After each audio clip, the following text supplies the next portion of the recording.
കുറച്ച് മുന്നോട്ട് താഴെ പോയിട്ട് വരണം. ആർജ് അങ്ങനെ കുളിച്ചു തുടങ്ങി. ഞാനാണെങ്കിൽ ആരെങ്കിലും വരണമെന്ന് നോക്കിക്കൊണ്ട് നിൽക്കുകയാണ്. അപ്പൊ എനിക്കൊരു ഫ്രഷ് പപ്പായം കിട്ടിയിട്ടുണ്ട്. ഞാൻ എന്തായാലും ഇവിടെ വെയിറ്റ് ചെയ്ത് നിൽക്കാൻ ആരെങ്കിലും വരണമെന്ന് നോക്കിയിട്ട്. നമ്മൾ കുളിച്ച് ഫ്രഷ് കേസ് ഇനി താഴെ പരുത്തിക്കൂടി പോയിട്ടാ.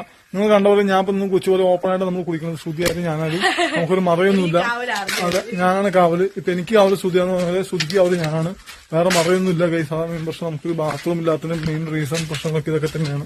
കുളിക്കാൻ പോകാനായാലും രാവിലെ ബാത്റൂമിൽ പോകാനായാലും നമ്മളൊരു മറയൊന്നും കാര്യമൊന്നുമില്ല. ആ മെയിൻ പ്രശ്നം ഇവിടെ നമുക്ക് വെള്ളം എടുക്കാൻ വേണ്ടി മല ഇറങ്ങി താഴെ വരണം നമ്മള്. അല്ല, നിങ്ങളൊക്കെ 40,000 50,000 രൂപ വിലയുള്ള കക്കൂസി പോകുമ്പോൾ ഞങ്ങൾ കോടികൾ വില മതിക്കുന്ന കക്കൂസി പോകും. അതിന് പറമ്പില് നോക്കൂ ഗൈസ്, പച്ച വാഴയിലും കൂടി ചെതലിച്ചിരിക്കുകയാണ്. എന്താണ് ഇവിടുത്തെ അവസ്ഥ? നമ്മൾ നടന്ന് മന്ദം ആറ്റിന് സൈഡിലെത്തി.